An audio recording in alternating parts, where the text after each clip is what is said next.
Estimados oyentes, queridos amigos, encendemos las velas. Aquí comienza el candelabro.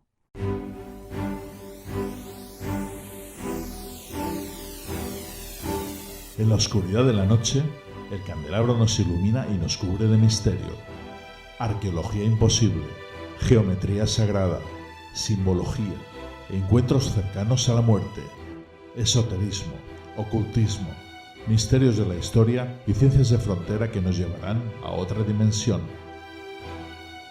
Todos los viernes a medianoche en Cadena Azul Radio y Azul FM. También puedes vernos en nuestro canal de YouTube y escucharnos en la plataforma iVoox.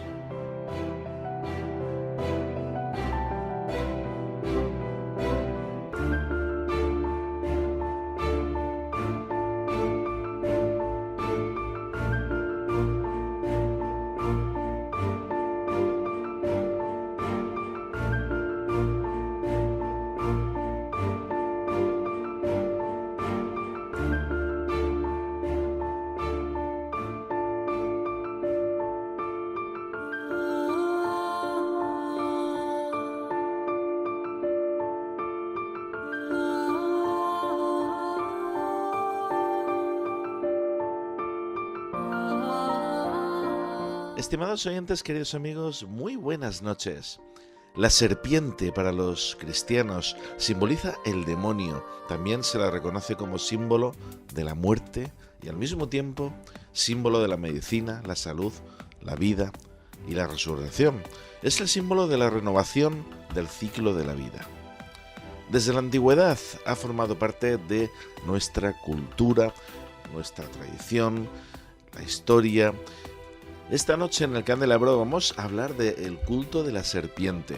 Y para ello, para darnos luz hoy aquí en el candelabro sobre esta figura mitológica y sagrada, vamos a tener el enorme placer de contar con una gran amiga y, ante todo, gran experta, como es Ana María Vázquez Ois. Ana María Vázquez Ois es doctora en Historia Antigua y profesora titular de la UNED. Por supuesto, nos van a acompañar también parte del equipo del programa, José Sevilla y Juan G. Caparrós. Dirige y presenta un servidor, Fernando Muyor. Ahora sí, amigos, vamos a pasar a regalar ese libro que todas las semanas estamos regalando por cortesía de Ediciones Matrioska. En este caso, el libro que tengo aquí en mi mano se titula Heidegger contaminado. ¿Fue nazi el filósofo del ser? De Cornelio Cornejín. Y bueno, ¿qué tengo que hacer para llevarme este libro a casa? Es muy sencillo. Solo tienes que contestarnos una pregunta que te voy a realizar a continuación y la tienes que contestar dentro de la comunidad Fan del Candelabro en iVoox en un post que vamos a poner con la foto del libro. Ahí, en esa foto, en comentarios, nos tienes que responder a la siguiente pregunta. Hazte Fan del Candelabro en iVoox. Comienza con extras de nuestros programas, sorteo de libros y otros regalos. En iVoox verás una pestaña azul que pone apoyar y haciendo clic aquí podrás apoyar nuestra labor divulgativa con un coste mensual de 1,49 € al mes. Hazte Fan del Candelabro en iVoox ya mismo. En estas navidades hemos emitido un programa sobre el mundo mágico de los duendes. Me tienes que decir tan solo los nombres de quienes hemos participado en este programa. El primero que me conteste aquí en comentarios dentro de la comunidad Fan del Candelabro en iVoox en el post que lleva la foto de este libro, nos respondes ahí y si eres el primero te llevas este libro a casa. Así que ánimo y contéstanos, te vas a llevar un grandísimo libro. Y ahora sí, vamos a pasar ya a las secciones de Habitación 237 con nuestro querido compañero y crítico de cine, Antonio Rentero. Y a continuación, la tertulia que todos estamos esperando. El culto a la serpiente. Comenzamos.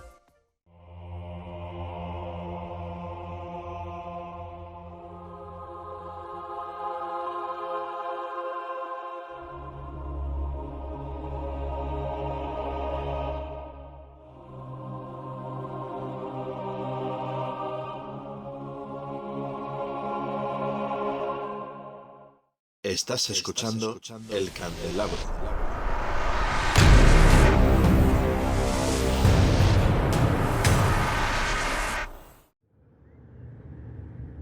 Habitación 237.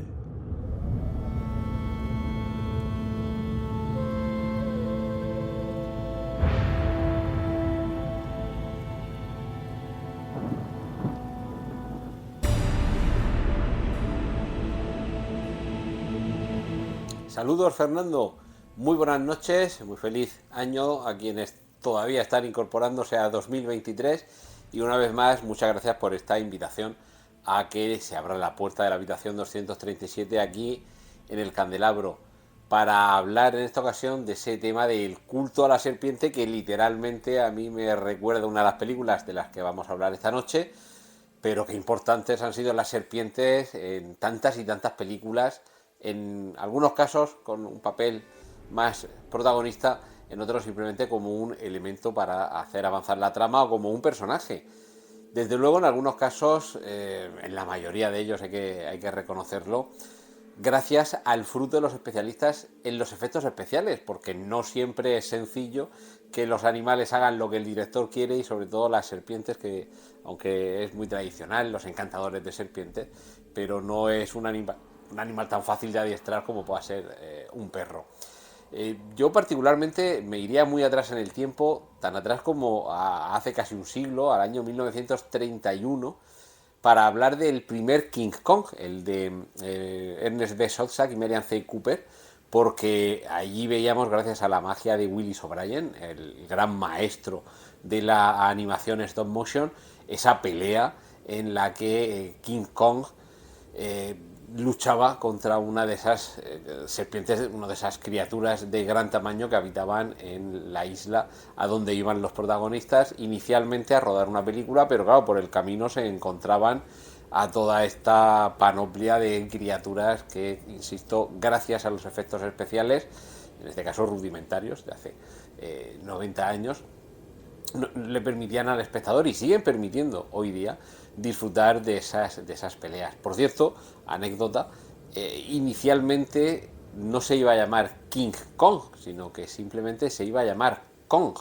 Lo del Rey Kong fue un añadido posterior y que también tenía que ver precisamente con el culto que en esta isla, la posteriormente famosísima isla de la Calavera, hasta el punto de tener una película con el mismo título en fechas más recientes, pero que ese culto que se le rendía al gran gorila era lo que precisamente terminó bautizando al personaje.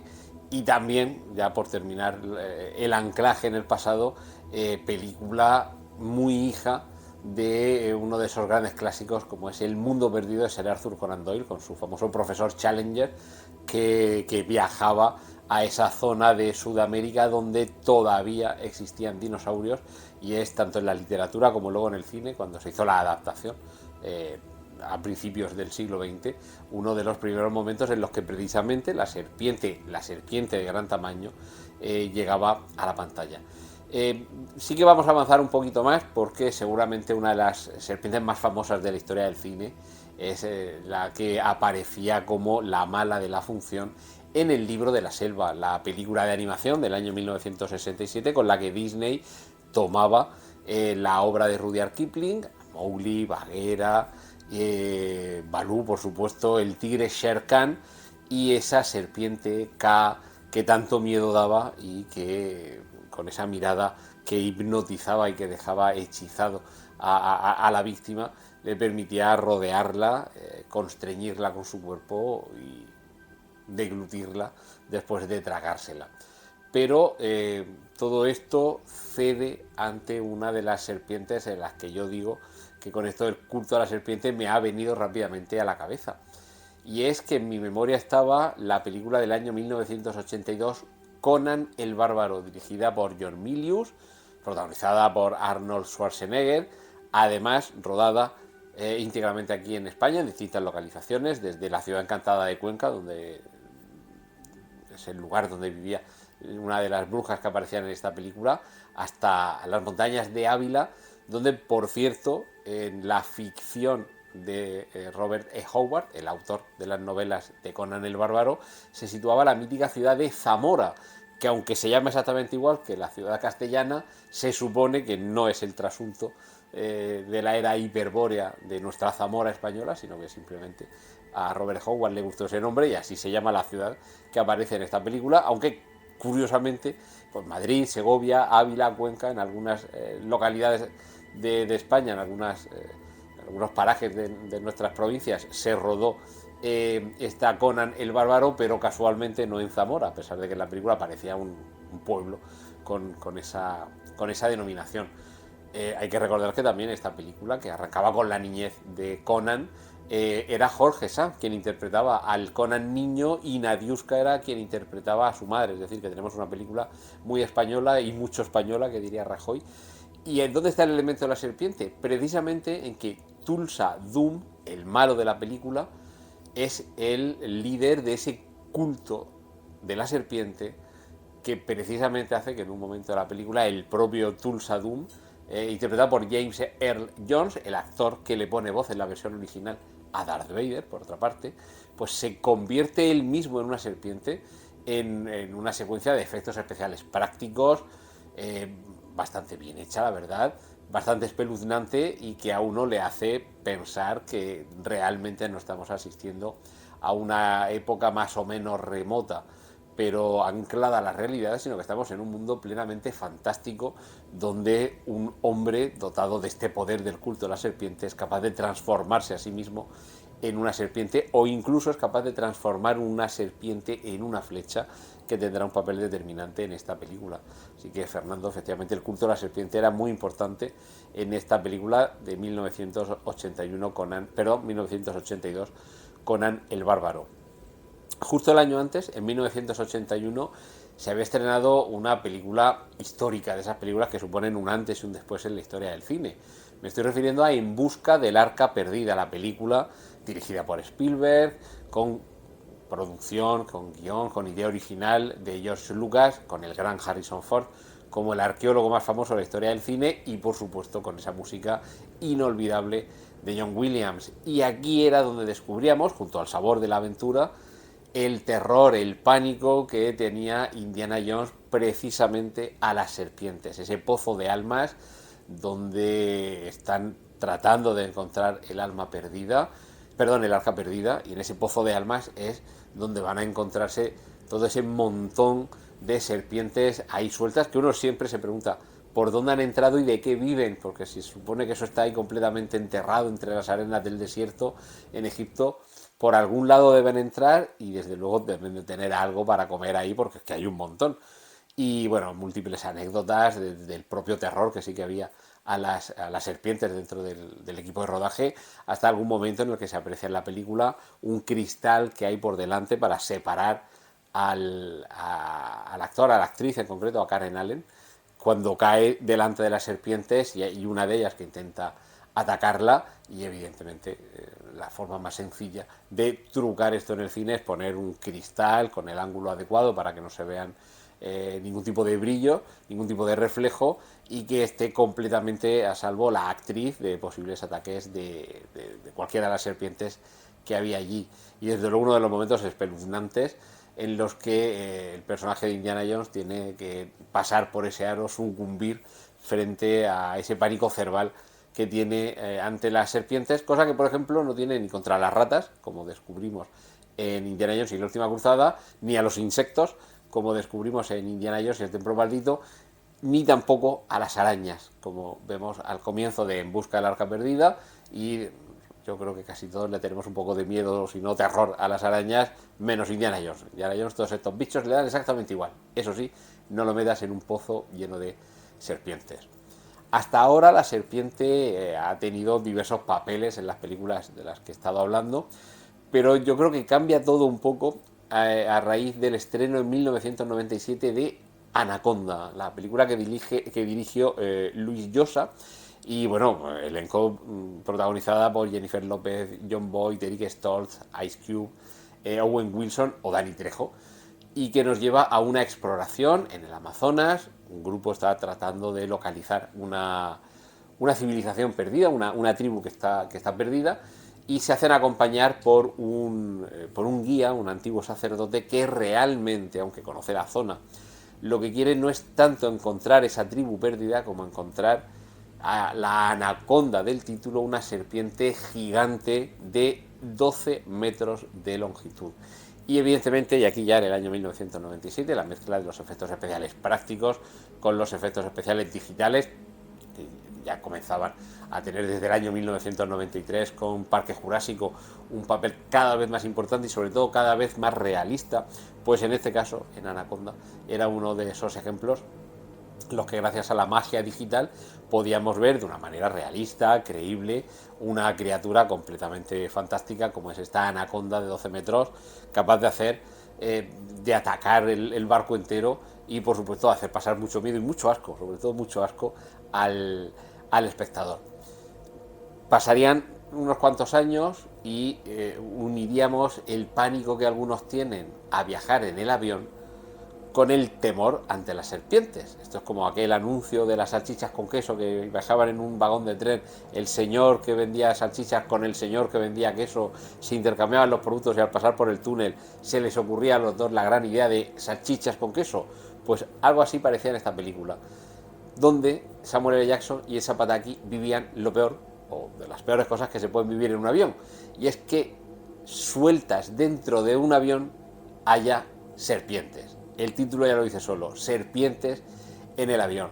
Y es una excusa para hacer pasar un buen mal rato al espectador con esa amenaza, porque hay una serie de serpientes sueltas en mitad de un vuelo comercial y sobre todo que es la excusa más endeble posible para tratar de evitar que haya un testigo que acuda a un juicio en el que si declara, pues evidentemente habrá, los malos serán culpados, serán condenados, pero lo que hay que hacer es quitarse de encima a este señor. Método, el más sencillo de todo, soltar un montón de serpientes en el avión que ellas solas ya proporcionarán suficiente terror. Claro, a partir de aquí lo que se ha vivido, y esto ya nos vamos a cine de serie no B, ni C, ni D, sino casi de categoría Z, todas estas amenazas en las que se mezclan dos tipos de animales distintos, pirañaconda, por ejemplo, en los que las serpientes forman parte, desde los tiburones voladores hasta cualquier otro tipo de bicho, forman parte de esa amenaza que aparece en la sobremesa en algunos canales de televisión.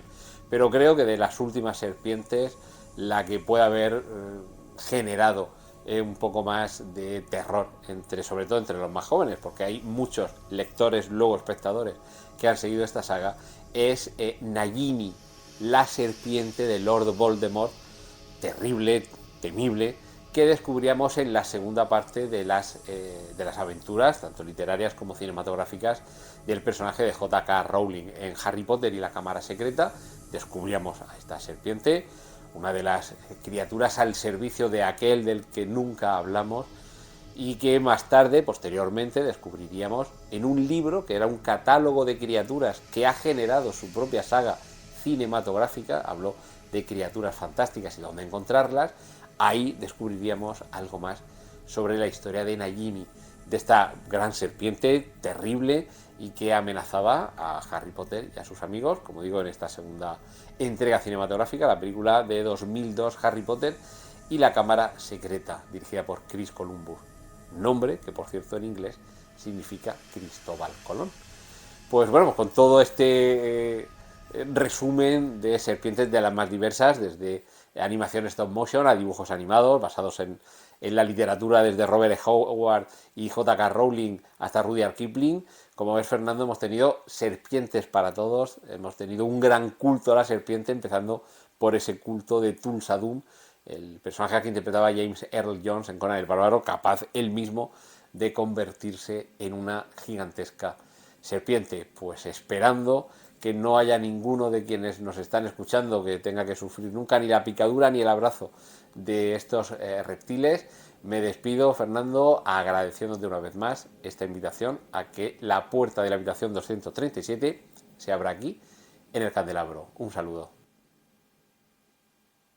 Estás escuchando El Candelabro.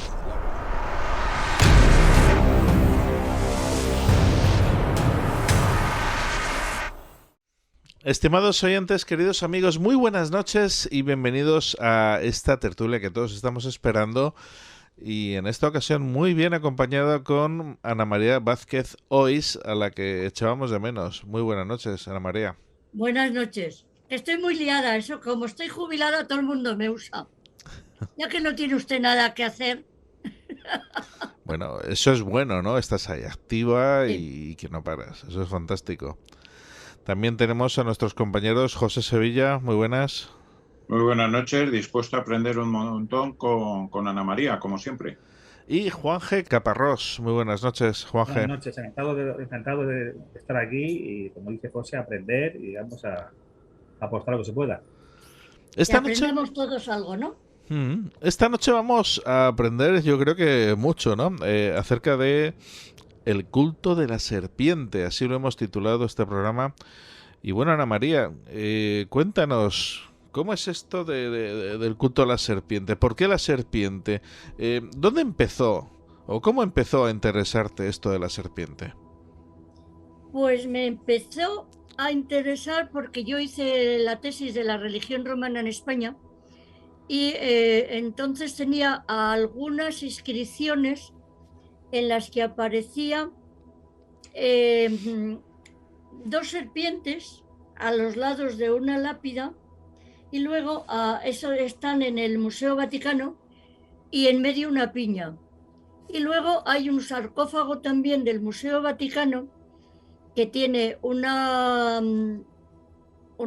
chica que es la difunta y lleva enroscada en la mano, no sé si derecha o izquierda, si las tiene cruzadas, una serpiente. Entonces, claro, lo que yo pensaba de lo que conozco del cristianismo, de la serpiente y la Inmaculada pisándole la cabeza a la serpiente y la serpiente del paraíso y todas estas cosas, y se me ocurrió pensar que hace una serpiente como tú en un sitio como este y 50 años aquí dándole vueltas porque me encuentro la serpiente por todos los lados.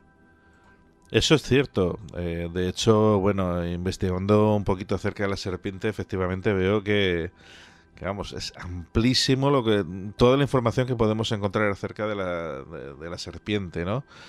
Tanto simbólicamente, en fin, aparece en multitud de obras de arte, en fin, toda la cultura. ¿Desde cuándo fue la primera vez? ¿Cómo podremos situar la primera vez que apareció la serpiente? Que detectamos la serpiente en la cultura, en la historia del arte. Cuéntanos.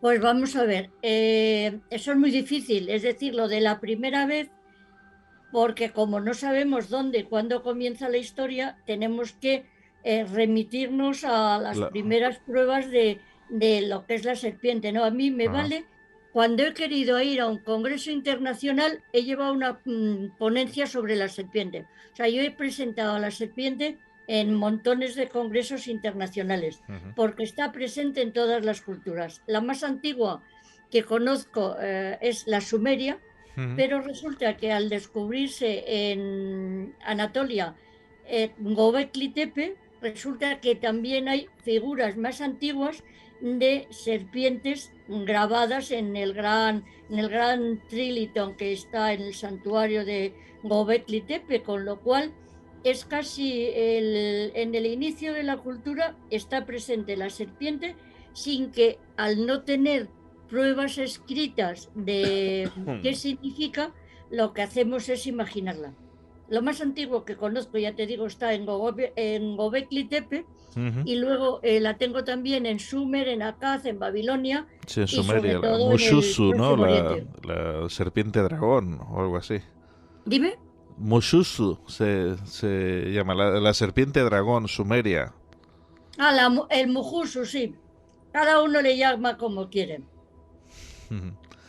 Bueno, pero pues... te quiero decir que la serpiente primordial, la que más me llamaba la atención, es la del paraíso terrenal, y luego, claro, la de la Inmaculada Concepción. Y además hay una cosa muy divertida que os va a gustar mucho.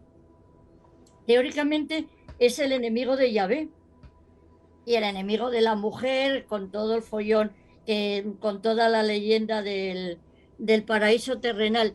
Pero si vais a una iglesia cristiana, siempre hay la figura de una serpiente escondida.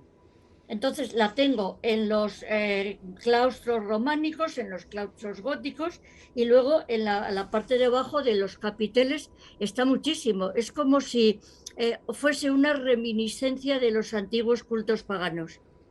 Está el culto cristiano y además dejan el enemigo del culto cristiano, que teóricamente es la serpiente, la enemiga de Yahvé. Imagino que José tendrá ahí algo que decir, alguna cuestión. Bueno, la clave del tema es que la serpiente es uno... Vamos a ver, hay una serie de los problemas que nos plantean la duda sobre la existencia de una antigua civilización primordial, ¿no? Que es la repetición de símbolos con igualdad de significados en todo el mundo. Entonces, pues tenemos la serpiente en África y serpientes de cerca de 3.000 años anteriores a nuestra era, grabadas en África, pero tenemos también la serpiente en Asia, tenemos también la serpiente en América y, por supuesto, tenemos todos los mitos mediterráneos, como bien ha dicho Ana María, que empiezan en época de Sumer, y es de Sumer, desde luego. Posteriormente, todas estas tradiciones son tomadas por la religión judía y obviamente, por la Biblia, ¿no? Entonces, la primera pregunta es, puesto que se trata de un símbolo repetido en todas las culturas, ¿a qué podemos asociarlo? Y una de las primeras representaciones que se considera la serpiente, más allá del enemigo de Yahvé, es al concepto de la inmortalidad y de la regeneración. Uno de los conceptos primitivos que va a tener como significación la serpiente, y luego posteriormente va variando. Va a ser, desde por un lado va a ser considerada el enemigo de Yahvé, hasta por otro lado va a tener una serie de representaciones como son las piernas de Abraxas, dentro del gnosticismo, o si nos vamos hacia la cultura alquímica tenemos el Ouroboros, ¿no? Como símbolo del infinito, del principio y del final. Entonces es seguramente uno de esa media docena de símbolos, junto con, por ejemplo, con la esvástica, que se van a repetir en todas las culturas y en todos los momentos de la historia, lo cual hace todavía más interesante analizar esta posible coincidencia. Hombre, es un símbolo universal que para todo vale y para nada aprovechan, como dicen por ahí. Es decir, tienes cantidad de dioses en forma de serpiente. Además, la serpiente, que a mí me llama la atención, vamos, está también en la barca solar, en la frente de los faraones, la diosa Guayet, y sobre todo en Tailandia, que tú lo conoces muy bien, Fernando. Hay serpientes por todos lados. Es una maravilla. O sea, yo estaba feliz en Tailandia porque hay una cosa muy curiosa. Me llamó la atención que cuando fui a Epidauro, en Grecia, que es el santuario de Asclepio, que es el dios de la medicina, sabéis que tiene la vara de la medicina, tiene en las farmacias, está la serpiente. Me llamó la atención que en Epidauro, en Grecia, se la ponían las mujeres en verano de bufanda porque está fresquita. Muy curioso. Entonces, a los 3 o 4 días yo me iba, pues creo que a Tailandia, que me iba a Tailandia o a la India. Y entonces llegué a la India y salieron con una pitón que pesaba 40 kilos y yo dije, yo me la quiero poner de bufanda. Y tengo una foto que además, claro, cuando uno se pone la serpiente encima, que decías tú, Fernando, antes de broma, que te mide la serpiente por la noche para comérsete, y es verdad, se pueden comer hasta un búfalo entero, ¿no? Es impresionante las anacondas. Pues yo dije que me quería poner la serpiente en el cuello y me la puse, pero claro, estaba uno por un lado y un chico por un lado y otro por otro, sujetando porque me tiraba los 40 kilómetros de la serpiente, y yo voy a coger esto, la cabeza de la serpiente, ¿no? Entonces yo le cogía la cabeza de la serpiente y la serpiente tendía a mirarme a mí como diciendo, ¿quién me coge de la cabeza? Y yo salgo con cara de velocidad en la foto diciendo, sácame la foto deprisa que me está mirando. Y no tengo, bueno, ya os te digo que salvo las cobras, que obviamente no estoy tan loca para ponerme una cobra, me da mucho repelús, pero las he visto en la Snake Farm de Bangkok y las tratan a patadas y con muy poco respeto, y las cogen por detrás, las van engañando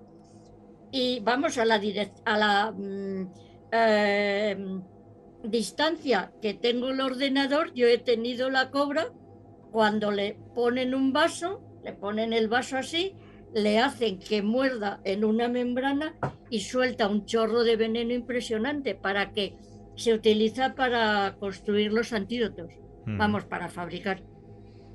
Sí, sí, sí. Con lo Sí. cual ves que estoy empollada de serpiente por todos los lados porque nunca lo he entendido. Pues la próxima vez que vayas a Tailandia deberías de visitar la Cueva de la Serpiente. Es una cueva que tiene una serpiente tallada muy grande, impresionante, muy antigua, y nadie sabe cómo ha sido tallada esa serpiente porque es gigantesca. Y te lo recomiendo a ti, bueno, y a todo aquel que lo pueda visitar. En estos momentos ahora estaba cerrada porque estaban ahí, en fin, tratando de reparar algo, pero vamos, que merece mucho la pena. Bueno, pues... Ana María, sí. Ana María, hemos comentado, y todo el mundo estamos de acuerdo, que la serpiente es un símbolo universal. ¿Existe alguna significación universal dentro de la serpiente o cada cultura le otorga un valor distinto? Con esto pasa como con todo, o sea, tú pones una figura de un señor con barbas y en cada cultura le llama lo mismo, en cada religión, ¿no? Pero normalmente el signo más universal que yo le encuentro a la serpiente es el de buena y además inmortal, el símbolo de la inmortalidad. Por ejemplo, los romanos creían que el alma de los antepasados, del abuelito, se convertía en serpiente en la tumba. Y también, no solamente el alma que desaparecía en forma de serpiente, que son los manes, que la vemos perfectamente en la casa de los Beti en Pompeya, que están arriba los lares y debajo hay una serpiente preciosa que es el alma de los manes del abuelito, sino que cuando se aparece el fantasma de un abuelito, no viene con sábana como los fantasmas modernos creemos, sino que se aparece en forma de serpiente. Y se creía que la médula espinal del difunto se convertía en la tumba en una serpiente. Y es muy curioso, y esto tiene una razón de ser, porque como normalmente las tumbas tenían un fóculos o un óculos para echar libaciones de leche y de miel, claro, acudían y los cementerios estaban siempre extramuros de las ciudades, todas las serpientes del campo iban como locas a tomar la serpiente y la miel que había en las tumbas, ¿no? Entonces pensaba que se había aparecido el abuelito.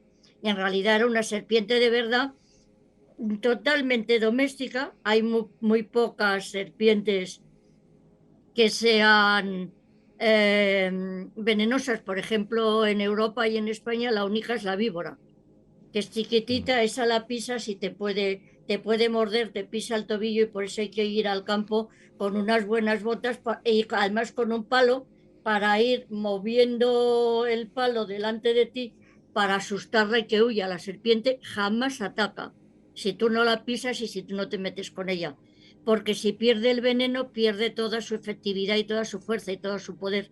¿Me explico?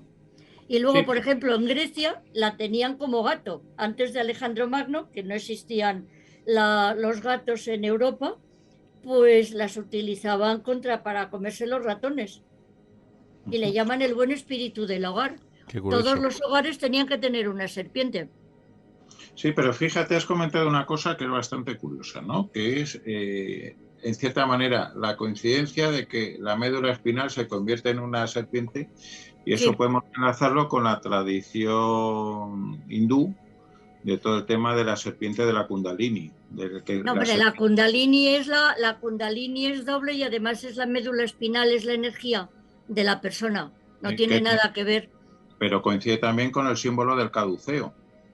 No, el caduceo es palote y serpiente. Y dos Vamos, serpientes. me habéis pillado desprevenida, pero tengo la casa llena de serpientes y os las podía ir enseñando. Tengo un caduceo precioso hecho con un cinturón y un palo de la escoba, y luego tengo la casa llena de serpientes, llenas de cobras por todos los lados, que cuando las busco no las encuentro. Qué bueno. Juanje. Y yo quería hacerle una pregunta a Ana María, también a José, de paso.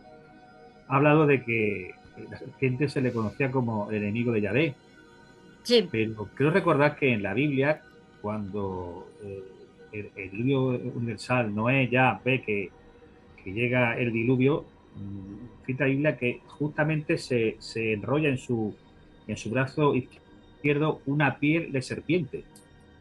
Es un amuleto. Entonces, es un amuleto, pero eso significa algo sagrado, porque justamente es cuando él se va a enfrentar a su gran prueba, ¿no? Que a lo que le ha dicho al diluvio, ¿no? O sea, es que es muy curioso, porque además quiero recordar que también en la película que hicieron hará 3 o 4 años, también, una película bastante simbólica, sale también justamente eso, y ahí digamos, me recordó. Eso tiene que ver, un amuleto tiene que ver con algo sagrado. Sí, vamos a ver. El problema de los judíos es que cuando se instala el yahvismo en Jerusalén, antes de Yahvé se adoraba en lo que fue el primer templo de Jerusalén, si existió, que también se duda, un culto a una divinidad cananea de la serpiente, que es la buena serpiente, la diosa serpiente de Bet-Seán. Lo que se hace con el yahvismo es que si se utiliza luego el símbolo de serpiente, es para significar que la diosa ha sido vencida por el dios masculino.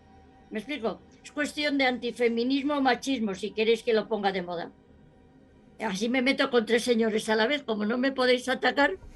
La serpiente siempre ha sido la fertilidad, el símbolo de la divinidad, del paganismo, en contra de la serpiente de Yahvé. Por eso, en el paraíso es la enemiga del género humano. ¿Y no tiene más que ver quizás por todo el tema de la vinculación previa de Egipto con Set, quizás? Eso, los judíos no tienen nada que ver con los egipcios. Vamos a ver, cada religión hay que contemplarla dentro de lo que es su marco. Es decir, la serpiente egipcia es la diosa Wayet, que la llevan los faraones en la cabeza, y es la diosa serpiente del Bajo Egipto, mientras que el buitre es la diosa protectora del Alto Egipto. No tiene nada que ver. Y luego hay en Egipto formas y divinidades en forma de serpiente, las hay, que tengo por ahí un manual entero que al cabo de 50 años no he terminado de leérmelo. Está la diosa protectora del Valle de los Reyes, por ejemplo, es Renenutet, que se llama la que ama el silencio. ¿Por qué? Porque aquello es un sitio de silencio, ¿no? Y lo protege una serpiente. No, hombre, porque lo digo porque la tradición judía, para algunos autores, lo que hace es apropiarse de tradiciones parcialmente de todo el Medio Oriente, que son luego compiladas durante la época de Josías, más o menos. Los judíos son más cananeos, y ya tenían a la serpiente como divinidad cananea, la tenían en todo el Antiguo Testamento. ¿Me explico? Luego, cuando ya se instala el yahvismo en Jerusalén, se hace un culto de sustitución.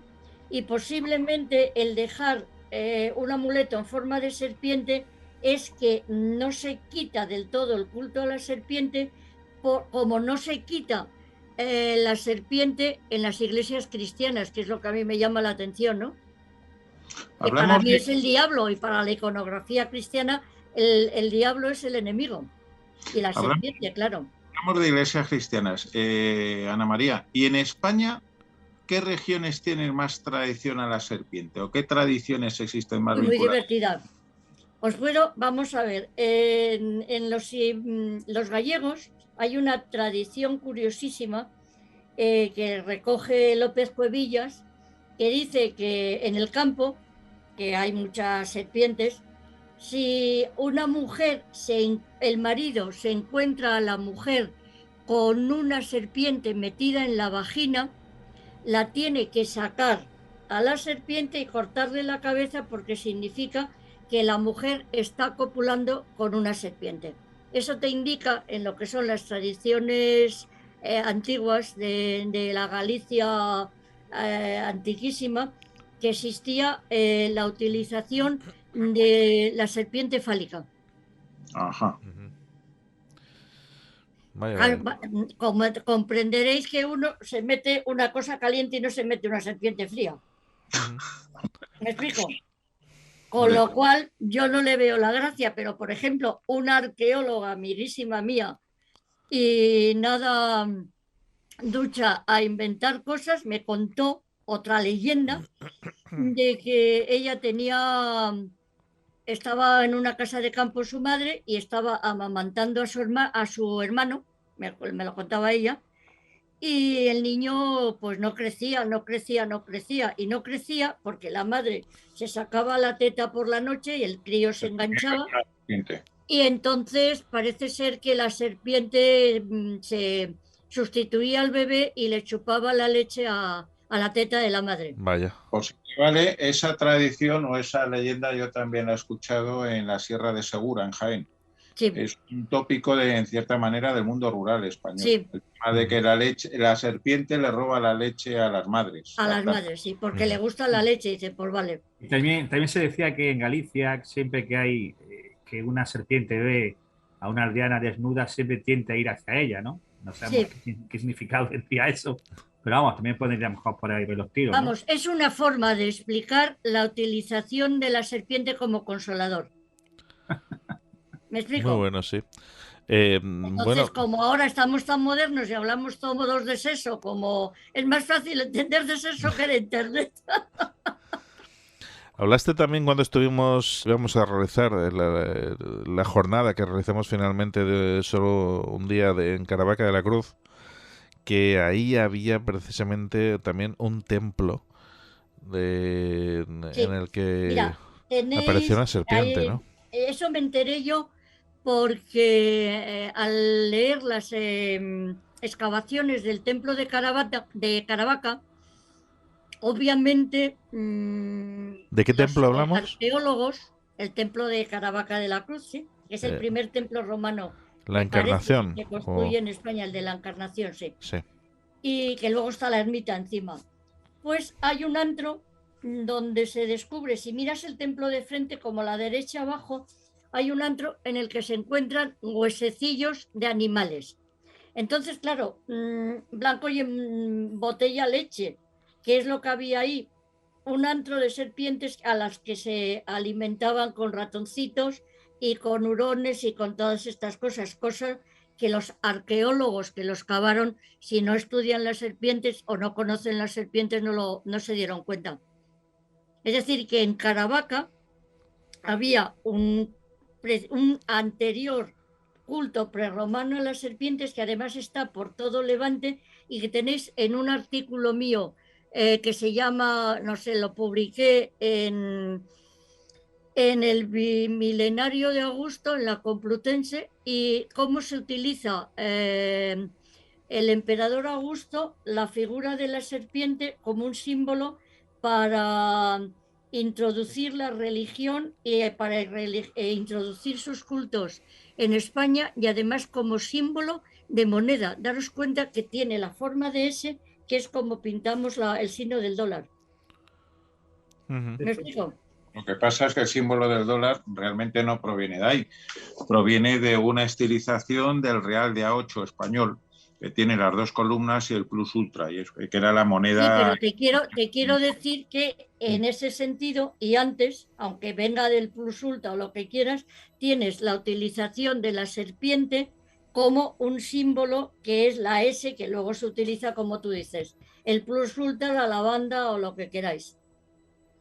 ¿Me explico? Una vez que haces un símbolo S, puede ser el plus ultra, puede ser el signo del dólar, puede ser el símbolo del demonio, o puede ser pues lo que quieras, una bufanda.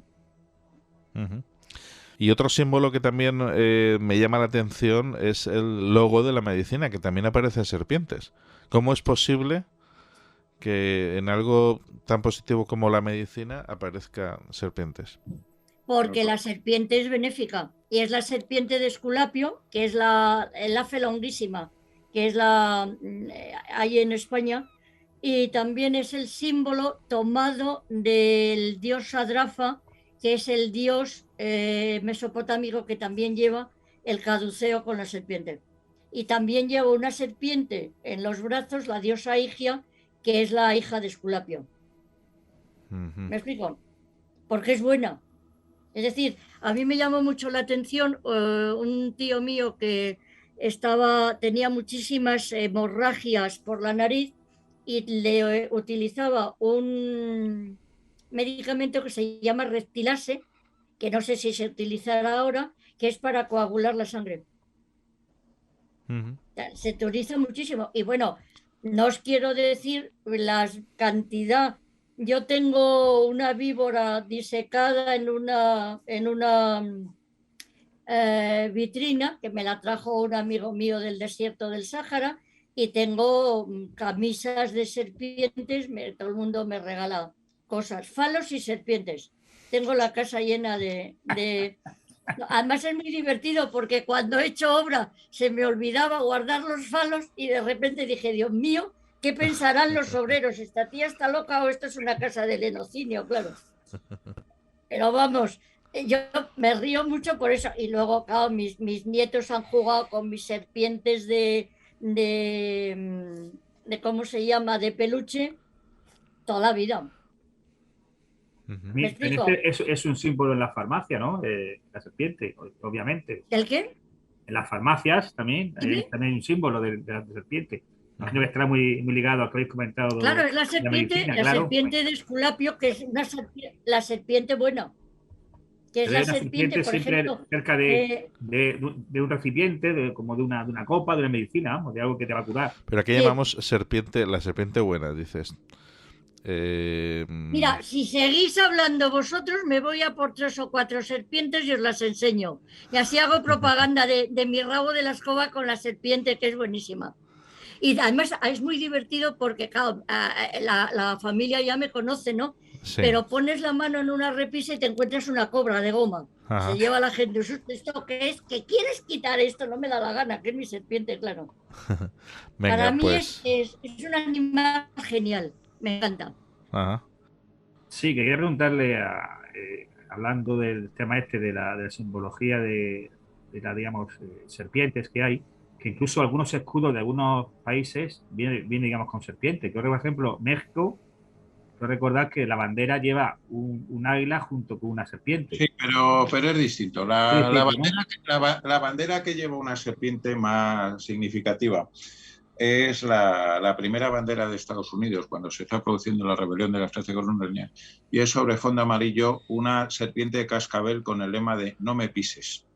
En este caso, la que tú dices, la mexicana, es un águila que se está comiendo sobre un opal una serpiente. Mira, ¿ves? Aquí veis, esta es una serpiente de Esculapio que la tengo enrollada, es un cinturón que yo tengo de collar, pero en un disfraz a mis nietos les hice la serpiente de Esculapio con la vara. Y luego os presento a la serpiente más sobada de mis nietos, que ya tiene... Aquí la tenéis tan contenta. Pasa, Ana María, que esa con una cobra. Dime, no, imaginaros con una pitón de 40 kilos como esta y yo con la serpiente así. Y claro, la serpiente me miraba como diciendo, ¿quién me coge? Y yo decía, por favor, que me da un miedo que se me enrolla el cuello impresionante. Y tengo unas fotos en Tailandia divertidísimas.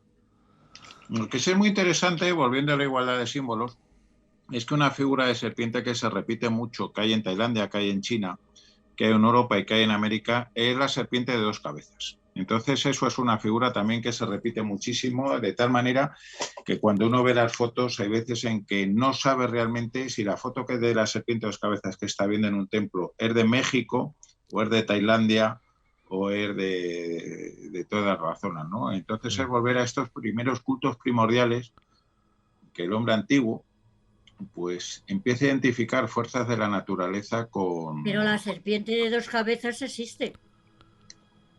Es la anfisbena. Bueno, sí, vamos, sí. La serpiente con 2 cabezas existe en algunos casos que son mutaciones genéticas. Ahí pero está, no, pero claro. Una cabeza en cada extremo, que es la representación que aparece. Y con 2 cabezas así, o sea, no por delante y por detrás. Sí, no, aparece la que existe por una anomalía genética, la serpiente con 2 cabezas en paralelo. lo que existe en arqueología son las serpientes onduladas y con una cabeza en cada extremo. Sí, claro. Una para aquí y otra para allá, claro. Como Entonces, cuando se ponen las bailarinas a bailar, ¿no? Exactamente. Entonces eso es una representación que supera la casualidad. Pero no, entonces no es una serpiente, son dos unidas por la cola. Bueno, no vamos a entrar en disquisiciones. El caso es que es ondulada y con dos cabezas a los extremos. Y eso es una de las figuras bastante curiosas, cuya simbología pues merece la pena analizar, de tal manera que también tenemos una de las serpientes más importantes que tenemos, que es toda la simbología azteca y maya con Quetzalcóatl y la serpiente emplumada con todas las vinculaciones que tiene, ¿no? Que merece un estudio. ¿Has encontrado, Ana María, en tus estudios alguna significación europea de alguna serpiente con el significado religioso de un dios blanco, etcétera, como puede ser el propio Quetzalcóatl, o no existe tal grado de desarrollo de esa tradición? No. A mí me llamó muchísimo la atención, pero date cuenta que yo historia de América procuro no tocarla bastante. Tengo con sumerios, acadios, asirios, babilonios, egipcios, romanos y griegos, que tengo serpientes para aburrir. O sea, es impresionante. Manuales enteros del culto a la serpiente, por ejemplo, en Grecia. Pero impresionante. Y luego, claro, las serpientes que se han inventado, como la serpiente Glicón, que la trajeron hace poco aquí al Museo Arqueológico Nacional, y es una serpiente inventada por Alejandro de Abonoteico, y es la serpiente con peluca.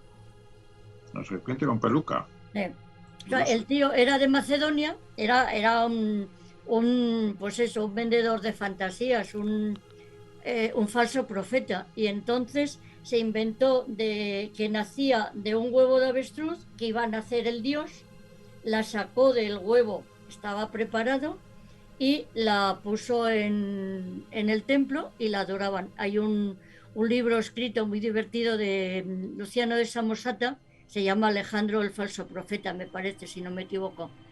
Y existe una serpiente, que es la serpiente Glicón, que debe tener este tamaño. Yo me parece que la tengo en mi página web o algún sitio, que la trajeron hace poco en la exposición de los dacios en el Museo Arqueológico. Está en Tomís, en la desembocadura del Danubio, y es el mayor ejemplar que existe.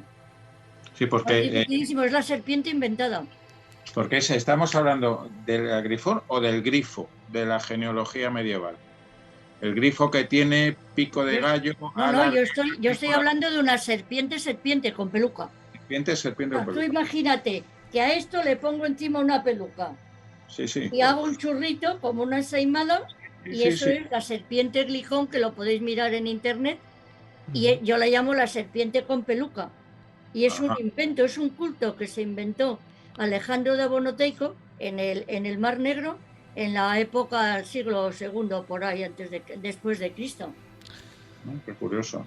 Y es un dios inventado en forma de serpiente, porque él era de Macedonia y dijo, para sacarle dinero a la gente, pues me invento un culto. Y entonces, en vez de tener un culto en forma de, yo qué sé, un dios en forma de caballo, un dios en forma de paloma, pues se lo inventó en forma de serpiente. Como él era de Grecia, pues que era de Macedonia, y en Macedonia utilizaban las serpientes. No sé si visteis la película de Alejandro Magno, que Olimpia sale con una serpiente amarilla preciosa.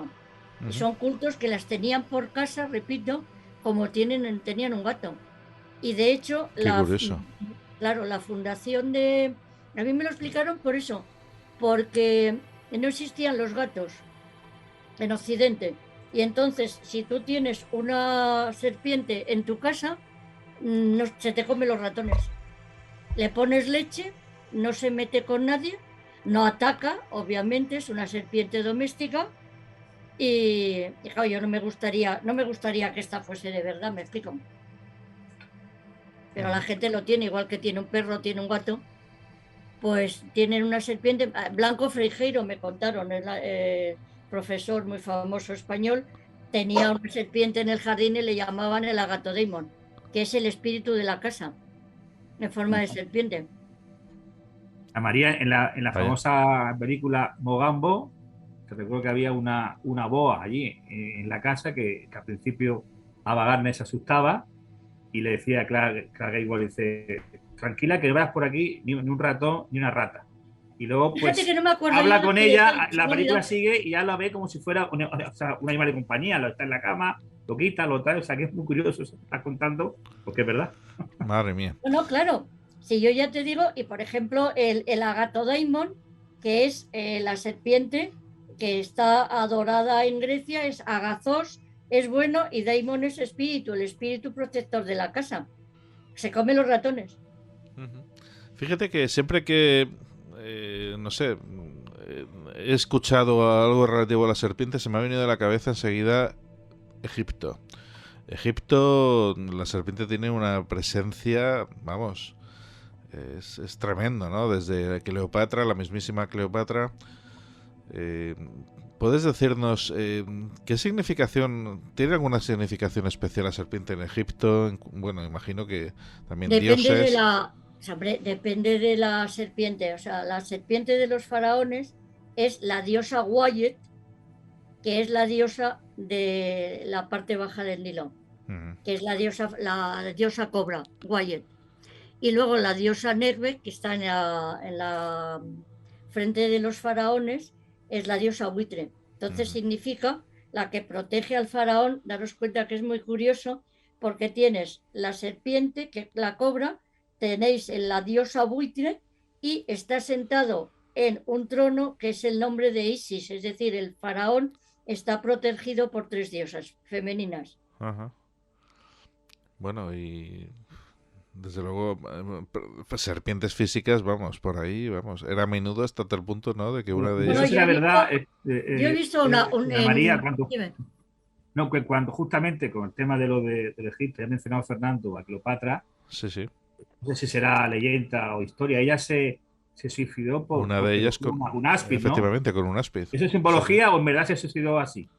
Hay 2 teorías, la que sí y la que no.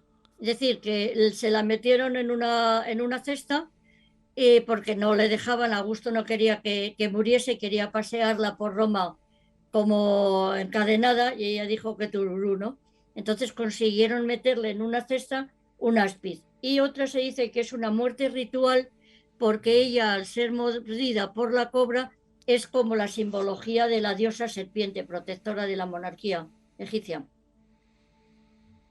¿Me explico? Sí. Con lo cual, el problema es que como ni se encuentra la tumba, ni se tienen noticias directas, pues todos son suposiciones. Bueno, recientemente se hablaba de que pensaban que habían encontrado la tumba de Cleopatra bajo el agua. Ni hartos de vino. Pues, bueno, solo que se ha pagado muchísimo dinero. Lleva una arqueóloga sudamericana más de 15 años excavando y no terminan encontrando. Yo estoy empeñada que efectivamente puede estar en un pasadizo secreto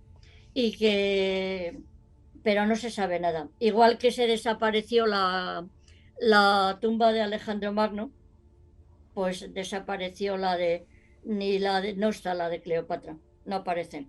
De todas formas, lo que está claro es que de haber capturado viva, Octavio la hubiera paseado cargada de cadenas en su triunfo por Roma. O sea, eso estaba... Yo, desde luego, de ser de Cleopatra, también me hubiese suicidado. A mí no me pasea un idiota. Que es la opinión que yo tengo de Octavio. Me cae fatal.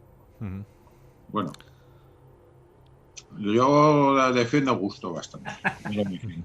Bueno, ¿qué queréis que os diga? Era un tío muy listo que heredó todo lo que tenía de César.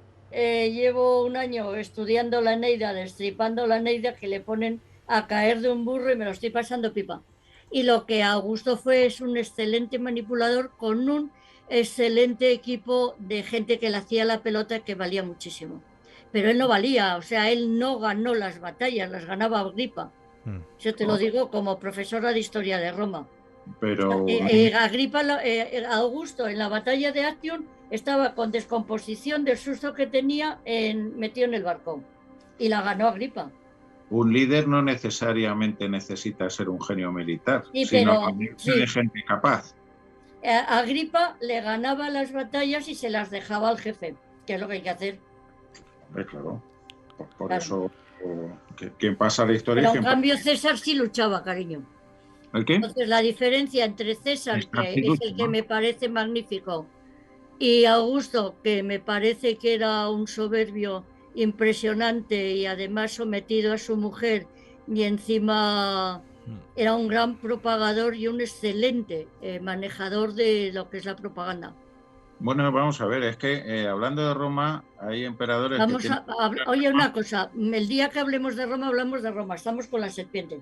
Vale, pues nada, Efectivamente. adelante. No, Ana te María. lo digo porque como especialista en Roma, pues es que me da Es vergüenza. que darte. sí, podemos, vamos. Roma es para otro programa. Tenéis un artículo mío precioso del bimilenario de Augusto, porque Sí, además sí, sí. Augusto se apoyó precisamente en los templos de la serpiente. Sí. Él había nacido en la parte sur de Roma y donde está la Juno del Anubio, que está un antro en el cual se creía que había un dragón serpiente, en el cual iban a probar las jóvenes su virginidad. Entraban con una torta y la que salía y no se la había comido a la serpiente, no la había matado, significaba que era virgen, ¿no?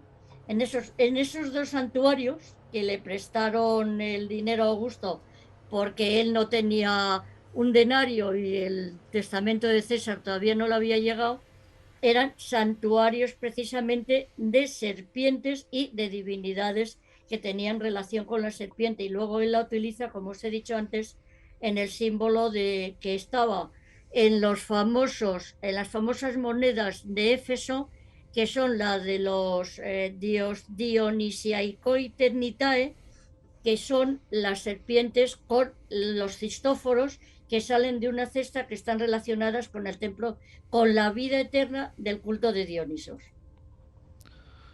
Ujú. Curioso, ¿Me curioso. explico? Sí, sí, sí. Entonces ahí yo me fui a comprar a una subasta un pequeño cistóforo, y claro, una cosa es la moneda que ves y otra cosa es la lentejilla, que es el cistóforo de César, de Augusto, con lo cual no os puedo enseñar porque casi no se ve. Es un pequeño cistóforo de plata emitido precisamente con la cesta dionisíaca en la parte de detrás, que es una cofradía del culto de Dionisos, que Dionisos sabéis que es representado, el Dioniso Zagreo es representado en forma de serpiente. No es el mismo Dionisos que nace dos veces, que es el que Zeus saca de la tripa de su madre, y es el dos veces nacido, ¿no? De Semele.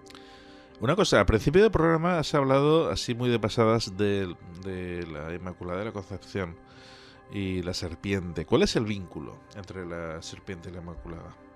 Hombre, el vínculo lo tenéis, es la cristianización de una iconografía que explica muy bien Apuleyo en el Asno de Oro, en el capítulo 11, el Asno de Oro, las metamorfosis, que describe a Isis como una doncella tachonada de estrellas, con una corona de estrellas, con una capa negra, con estrellas, y pisando la cabeza de una serpiente. Entonces eso lo coge el cristianismo, porque en el momento del triunfo del cristianismo tenía muchísima importancia el culto de Isis, y lo que hace el cristianismo es un sincretismo y poner a Isis lactans, que es dándole el pecho a Horus niño, lo cambia por la iconografía de Isis, pero sobre todo con la Isis que os describe Apuleyo en este capítulo 11, como os he dicho, de la Metamorfosis, que os recomiendo leerla porque es una novela divertidísima. Y además con muchísima magia, y es la única fuente que queda de descripción de los misterios, porque estaba totalmente prohibido, bajo pena de muerte, el describirlos. Y entonces lo que hace Apuleyo es simplemente describir la procesión de Isis cuando van llevando el navío de la diosa al mar, que la tradición cristiana cambia con el culto de la Virgen del Carmen, que es la patrona de los marineros, y la estrella de los mares, que se le canta en la famosa salve marinera, ¿no? Salve Como es la salve, reina de los mares, de Sí, los así. mares reina, la de la Armada, que me encanta. Juanje. Eso me di yo cuenta en el Cabo de Gata, tomando el sol, y de repente veo pasar la procesión de los marineros, digo, va, el culto de Isis. Para Qué que bueno. veáis que yo no me apeo de la religión romana, ni la sisiaca, ni en vacaciones, claro.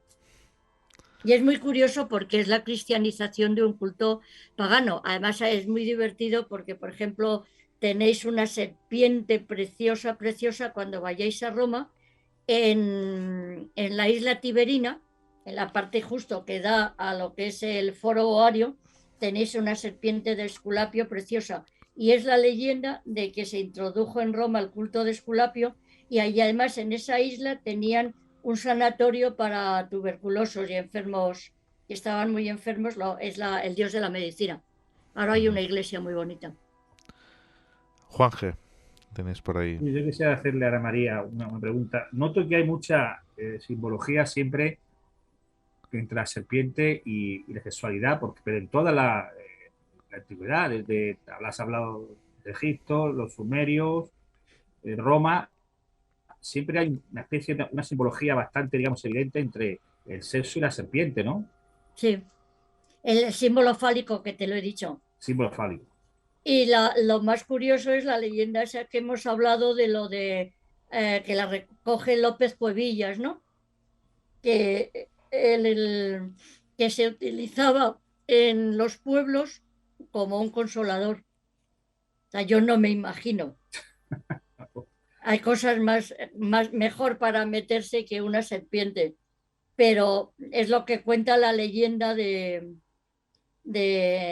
gallega, recogida, ya te digo, por López Cuevillas. Yo lo más reciente que he oído también es que, por ejemplo, cuando un psicólogo está haciendo un perfil de una persona y le hace dibujar una serpiente, si la serpiente la dibuja con muchos círculos, o sea, como muy, muy en movimiento, no es igual que si lo hace, digamos, aplanada, ¿no?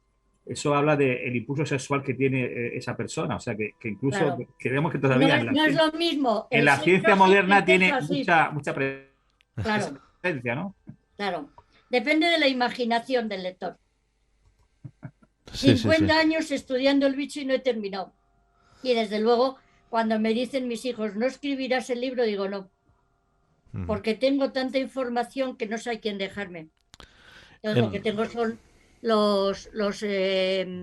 el primer artículo que yo escribí fue precisamente la serpiente en el Mediterráneo, en el mundo antiguo. Estoy viendo también que hay multitud de serpientes, que representan dioses, héroes. ¿Cuál te ha llamado más la atención? A mí la que más me gusta es hay uno muy bonito que lo utilizan mucho los egipcios, que son Isis y Horus en forma de serpiente, dos grandes cobras que tienen el cuerpo de Isis y Horus, me parece, o no me acuerdo si son Serapis e Isis, que es un amuleto doble. Y luego me gustó muchísimo el tema de Renenutet, que es la protectora del Valle de los Muertos, que es la diosa del silencio, que es impresionante. Y luego, obviamente, lo que es la serpiente en Roma, que es con lo que yo empecé, claro. Y la serpiente de Esculapio, el dios Sadrafa, que es el Esculapio mesopotámico, es decir, es una creencia universal. Y claro, cuando ya llegué a la India o llegué a Tailandia y me encontré con todos los dragones, pues yo pegaba saltos con las innumerables serpientes, ¿no? Porque es muy curioso. ¿El dragón es una evolución de la serpiente o tienen representaciones y origen diferentes? Yo creo, no estoy muy segura, porque, por ejemplo, cuando se habla de la diosa madre Behemoth, a la que vence Yahvé, se habla de un monstruo ofídico, y yo creo que es una ballena. O sea, que no sabía lo que era una ballena, ¿no? Es la representación de Yahvé venciendo a Behemoth. Y se tiende a hablar de una gran serpiente y de repente se habla de dragón. Y yo creo que es lo mismo. Lo que pasa que es una serpiente muchísimo más importante. Y claro, No os traigo los iconos rusos que tengo con San Jorge venciendo al dragón porque no quiero desmantelar mi casa. ¿Me explico? Claro, llegué a Rusia y qué bien, por todos los sitios tenía a San Jorge venciendo el dragón, con lo cual pues tengo lo menos 7, 8 iconos con el famoso dragón vencido, que es el enemigo de Yahvé. Volvemos a estar en lo mismo, es decir, la representación del enemigo en forma de serpiente es un hecho que se da en toda la iconografía cristiana, tanto en Baal, Belcebú, que es el dios de las moscas, pero tienden a representarlo siempre al demonio en forma de serpiente. Por lo que sea, les ha gustado. Juanje, ¿tienes algo que preguntar? ¿Hola? Sí, quisiera preguntar de San María, que como ya he dicho, que realmente que muchos dioses romanos iban representados, incluso egipcios, por serpientes, y como muchos dioses romanos luego se les pasó a cristianizar y se hizo un santo que más o menos representaba lo mismo o el mismo, digamos, oficio, que sea algún santo que tenga, digamos, una relación especial con las serpientes. Bueno, hay uno maravilloso. O alguna vez se representa por las serpientes. Porque, claro, hay uno maravilloso que se me había olvidado. Si buscáis en internet Cocuyo, tenéis una cristianización en Italia. O sea, según miras de Roma hacia abajo, a la izquierda, pasado Italia a la izquierda, un pueblo que se llama Cocuyo, está la cristianización de una diosa de las serpientes que es Anguitia, y tienen lo que se llaman los Serpari. En esta fiesta, a la que nunca he ido, es el 1 de mayo, me han invitado y no he podido ir. No sé cómo hubiera reaccionado yo con tantas serpientes, pero presentan al santo cristiano, no me acuerdo si es San Antonio, que está cubierto de serpiente, y entonces salen al campo, conocen las serpientes que tienen que coger. Imaginaros lo que es un santo entero cubierto de serpientes, entero, lo llevan en andas, y todos los niños, las mujeres y las personas que participan en la procesión están cubiertos por las pequeñas serpientes, que luego las devuelven al campo. Vale. Y yo tengo ganas de ir, pero no me atrevo. Me da muy curioso, ¿eh? Sí.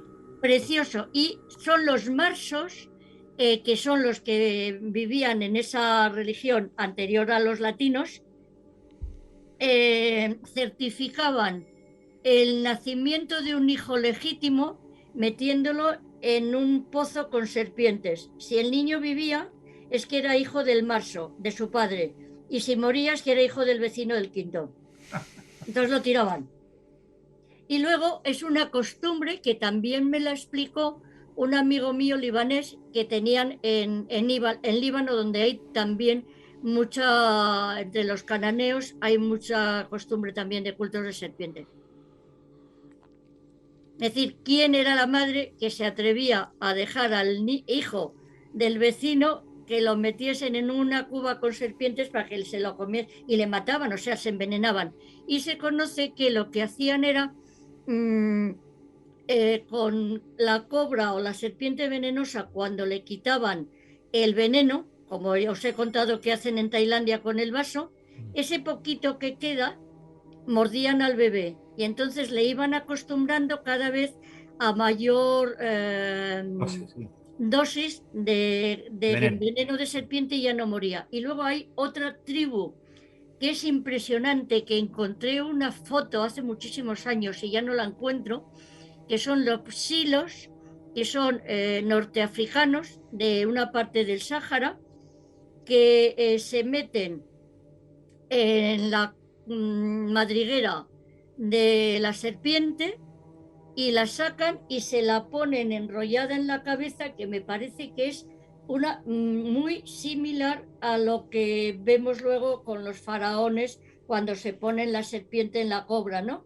Entonces, en vez de ponerse una rosquilla, un roscón de reyes, pues imagínate con una cobra en la cabeza. Y esos tampoco los mordían la serpiente, o sea, no morían por la picadura de la serpiente venenosa, y es porque los acostumbraban desde pequeñitos.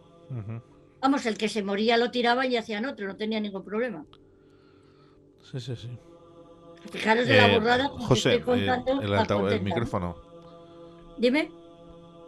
No, Te digo que eso, el ritual más antiguo con serpientes venenosas, o que se sigue practicando ahora mismo todavía, curiosamente es en Estados Unidos, que es el de la danza tradicional de los Hopi, que son unos indios del sudoeste, Arizona, Nuevo México, parte de Utah, y entonces esto es lo que danzan y es mordiendo serpientes de cascabel. Y los danzantes llevan en la boca sujetas serpientes de cascabel, y es realmente impresionante. Yo creo ahora mismo el ritual con serpientes venenosas más llamativo y peligroso que se puede ver. De todas formas, te voy a decir una cosa. A mí me hubiese gustado precisamente en Dallas haberme comprado unas botas de piel de serpiente, porque ahí había cobras para aburrir, ¿no? Serpientes de cascabel. Y yo creo que tiene un truco. O sea, que no Pues te pueden... Tenerlo no sé si lo tendrá. Yo solo te digo que es una ceremonia realmente espectacular que se hace únicamente una vez al año y que merece la pena si se puede. Y sí, efectivamente, en todo el sudoeste, yo he vivido en Arizona y en Texas y puedo deciros que las serpientes de cascabel las hay a punta pala y no solo cascabeles. O sea, allí tienes todo yo tengo un bolso hecho de piel de serpiente, que no se lo tengo por aquí, con la piel de cobra, de anteojos. Precioso. Pues ahora mismo todo eso que sepas que si lo pasas por un aeropuerto puedes tener un serio problema porque está el convenio CITES de especies protegidas y ya no se pueden conseguir. No, yo no las saco de casa, por Dios, para mí... Lo de cascabel, José, es porque, como está en las películas del oeste, se oye una especie de cascabel antes de que te muerda, ¿no? Hace clic. La serpiente siempre te avisa. La cascabel lo que hace... primero, como curiosidad, la cascabel desde que sale del huevo es venenosa. Desde pequeñitas, conforme salen los ofidios, desde que salen del huevo son venenosos. Y la cascabel lo que hace es que te avisa para que te alejes. Vaya. Y luego hay una variedad que lo llaman también la cascabel muda, que son algunas que tienen un problema en el crótalo, con lo cual no suena. Y aunque lo mueve no consigue sonar, ¿no? Pero es un animal realmente espectacular que puede llegar a tener el grosor de mi muñeca. Y yo cuando estuve allí, como curiosidad, os puedo decir que a mí me daban, pesando 95 kilos, me daban 3 horas de vida si me picaba una cascabel antes de que me pusiera en el suelo. Claro. Es un bicho bastante serio. Yo a mí me salió, fíjate, en Egipto, en el hotel de las cataratas, en Asuán, salió una cobra. Y no me asusté. ¿Salió? Pero como que salió así de pronto, ¿te la encontraste? La cobra viva. Y simplemente dije, bueno, pues la diosa cobra que viene a saludarme. Y me di la vuelta. Claro, enseguida la cogieron los que están allí por limpiando los jardines y tal, pero me llamó muchísimo la atención por el respeto que yo le tengo a estos cultos, ¿me explico? Vaya. La serpiente, la cobra levantada, la cobra cuando yo las vi en Tailandia, lo que hacen es engañarla. O sea, dejan la cobra y la hacen con un papel, van haciendo así y la cobra está levantada, pero al mismo tiempo que no dejan de mover el periódico, la cogen por detrás y de repente cuando la estiran es cuando ya te la ponen en el vaso para quitarle el veneno. Y eso lo he visto yo, ¿eh? O sea, es que te pega una mordida, salen 2 chorros de veneno impresionante. Y luego os enseño mi cobra, que la tengo aquí puesta, es un anillito que esto lo llevo siempre. A que yo llevo serpiente por todos los lados. Vaya. Aparte de que los he estudiado, por ejemplo, en el culto a Gorgona, cuando la convierten el pelo en forma de gorgona, ¿no? Hacen el gran talismán del mundo antiguo es precisamente la cabeza de gorgona, ¿no? Uh-huh. Sí, pero curiosamente la pobre gorgona es una víctima y sin embargo aparece como un monstruo. Ya, pero eso es por la envidia de la diosa Atenea porque le quitó el novio. O sea, a Gorgona, que yo siempre la he interpretado, además está publicado en un congreso de estudios fenicios como una reina de Tartesos, una chica guapísima, y entonces la violó Poseidón en un templo de Atenea. Y como castigo, la diosa Atenea la convirtió en monstruo. Entonces dije, esto no puede ser, este mito es imposible, ¿no? O sea, te violan, te cortan la cabeza y te convierten en monstruo. Y claro, entonces lo interpreté precisamente como una mala información de la mitología griega de un personaje que no les convenía a los griegos y entonces la mitificaron al revés, que era una reina de Tartesos, era una chica guapísima andaluza. Y las andaluzas aplaudiéndome en un congreso en Huelva. Una cosa, aunque es reciente el uso del veneno de la serpiente en la medicina, pero sin embargo ya en la antigüedad estaban los Asclepeion, ¿no? Los santuarios sanadores. Eran los Asclepeion o Asclepeia, son los santuarios de Esculapio donde utilizaban serpientes, utilizaban la meloterapia. Y es muy curioso porque me parece que el año pasado en una de las exposiciones que hacen aquí en Madrid había una caja grande de mármol y la interpretaban los anticuarios como una caja para guardar las serpientes en los Asclepeion. No me digáis cómo las utilizaban. Eso te iba a preguntar. Pero supongo que sería, la serpiente de Esculapio es una serpiente benéfica. Como os he dicho, no tiene veneno. Es la elafe longuísima. ¿Me explico? Ajá. Entonces, y si no tiene veneno, ¿cómo la van a usar? Si teóricamente usaban el veneno para curar, ¿no?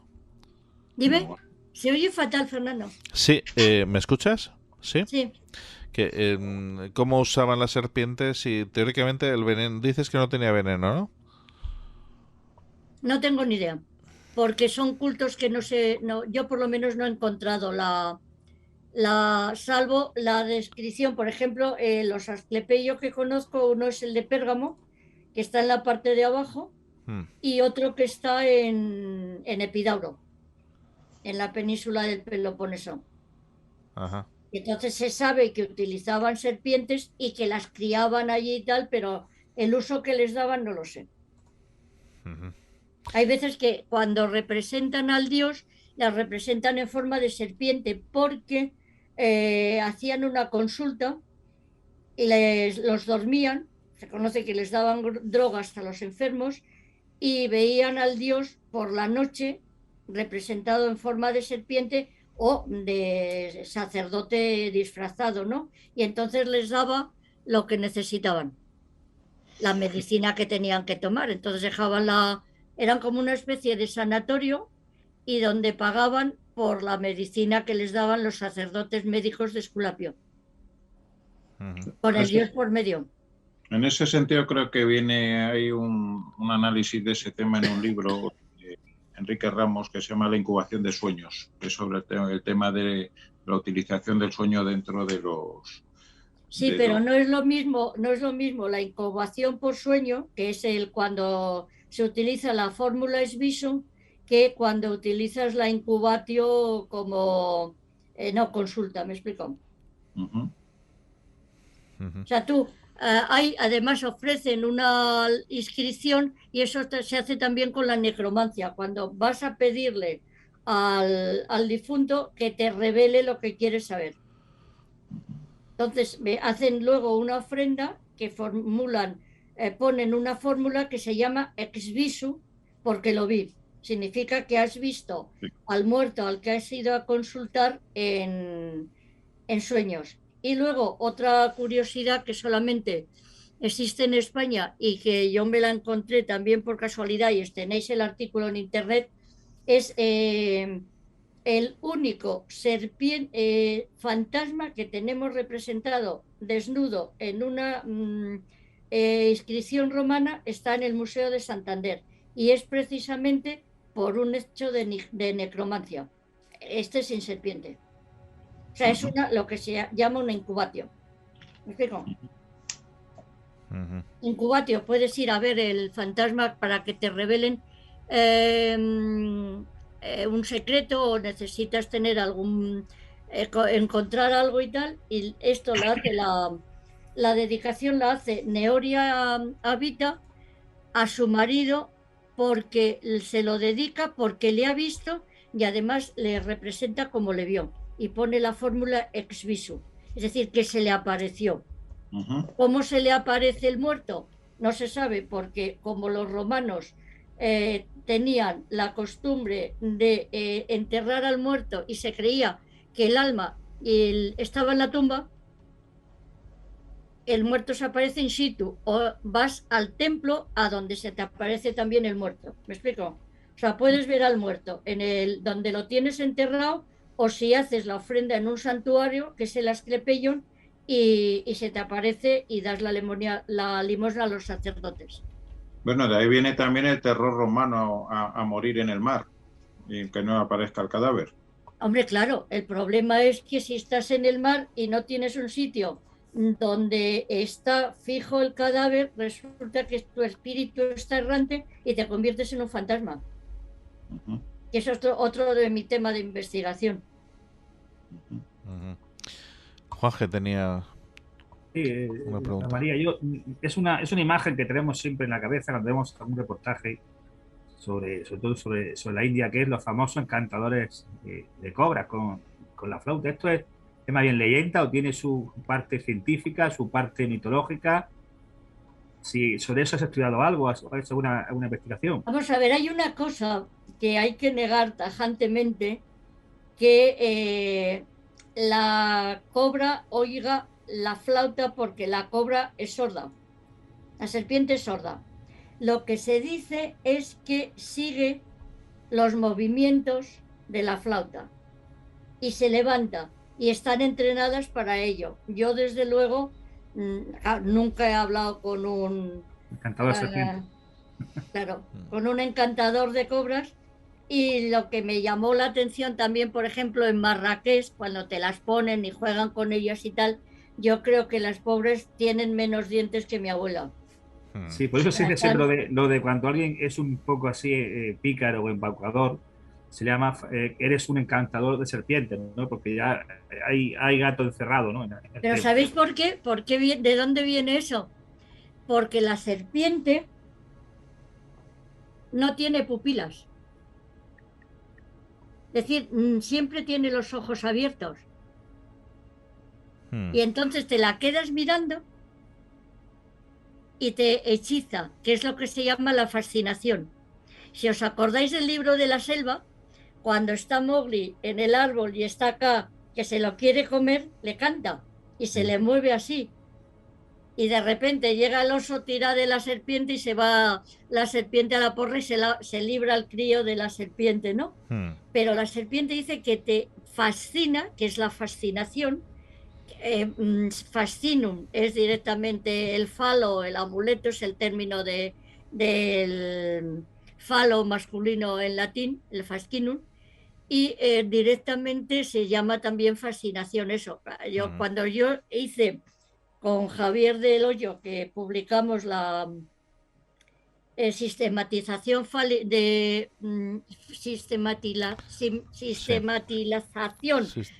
tipológica de los amuletos fálicos romanos, tengo una anécdota buenísima, porque me fui a Calatayud a dar una conferencia. Antes de comentar la anécdota, José, es que tiene que irse, tiene que dejarnos. Entonces, bueno, pues... José, que veo el día 21, si Dios quiere, ¿vale? El 21 nos vemos. Muchas gracias, hasta luego. Hasta pronto, José. Pues os cuento que llego a la gasolinera y me encuentro rodeada, claro, de camioneros y gentes en el bar y tal, y veo que están vendiendo un amuleto fálico romano precioso, que es la reproducción del falo de Sasamón. Y yo estaba trabajando entonces el tema de la clasificación tipológica de estos amuletos fálicos en España, y dije, me tengo que llevar dos. Uno para mí, otro para Javier y otro para cuando se me rompa. Y le compré 3. Se lo expliqué al señor de la gasolinera, avergonzada, rodeada de hombres, hablando de falos. Hace 25 años no era una cosa muy normal de que una mujer hablara en público de estos temas, ¿no? Y ahora hemos perdido la vergüenza. Y al cabo de algunos años volví y me acerqué a la gasolinera otra vez a ver si conseguía, porque ya no se encontraban estos amuletos. y le pregunté, había un chico joven, le digo, oye, por favor, ¿tú no tendrás unos amuletos que son reproducción de un amuleto romano con un falo? Y me dice, anda, ¿fue usted? Me lo contó mi padre. Digo, sí, fui yo. ¿Qué? Dice, ¿la del falo? Digo, sí.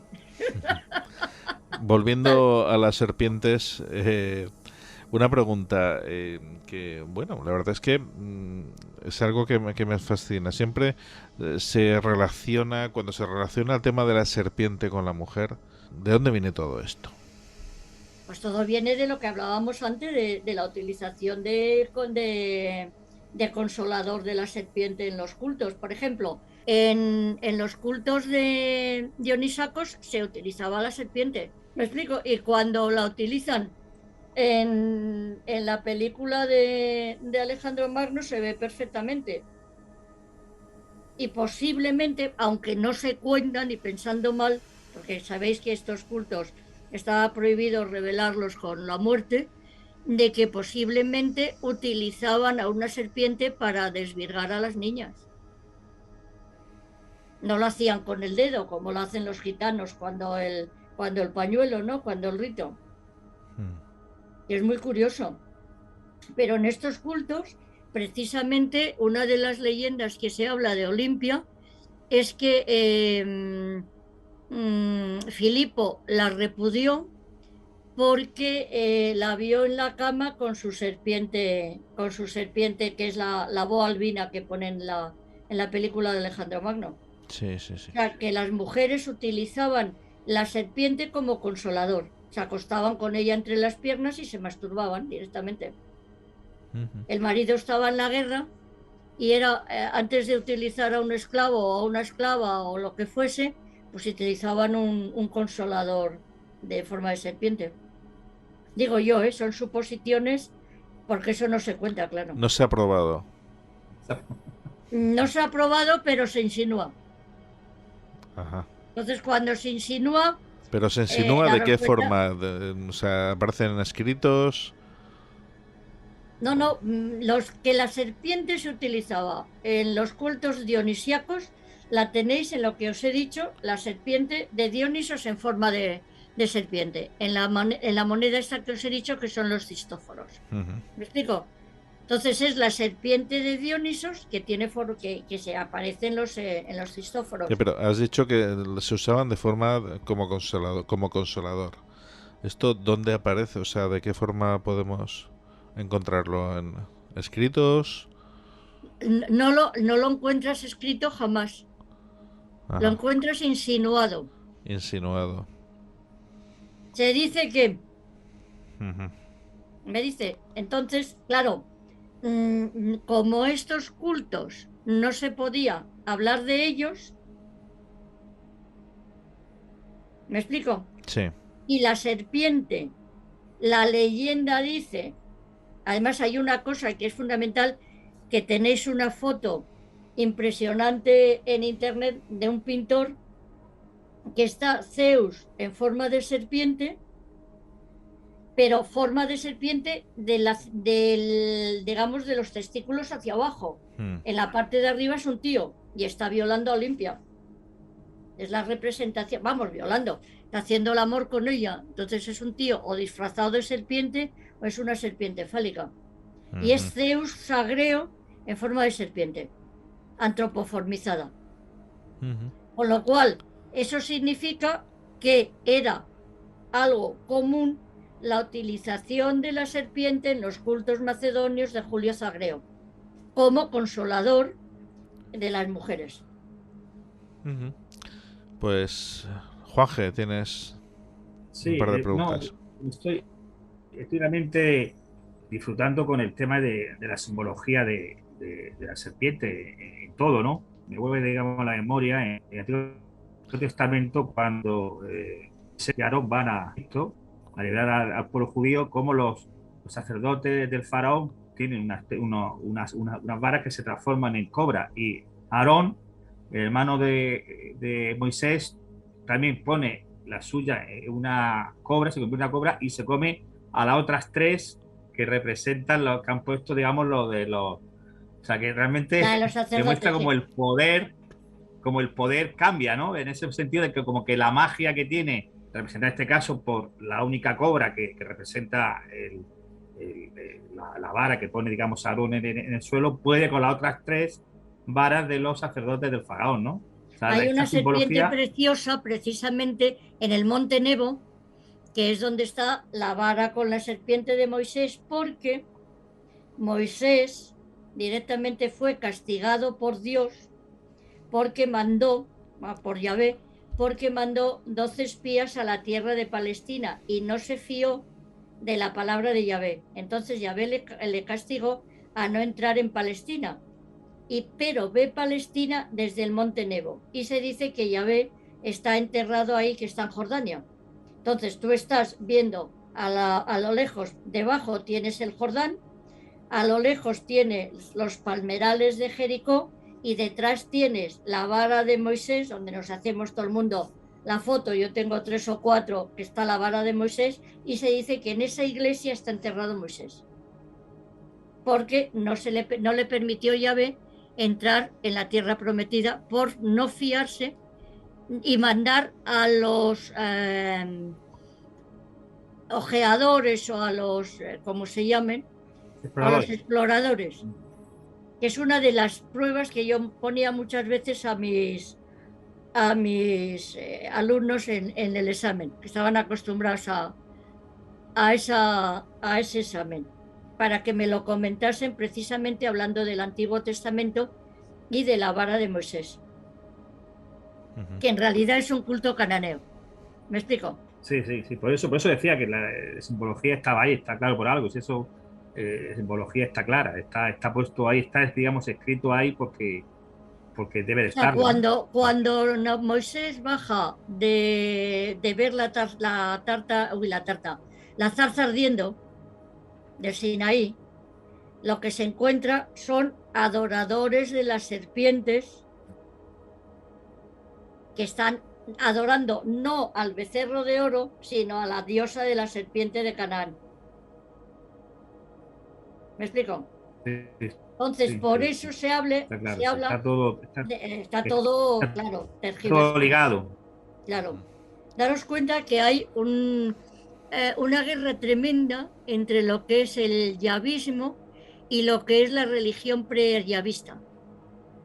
¿Me entendéis? Es decir, el yavismo teóricamente lo trae Abraham de Ur, que sube hasta la parte del Tigris y el Éufrates, no me acuerdo ahora cómo se llama, el sitio que lo destruyeron los talibanes.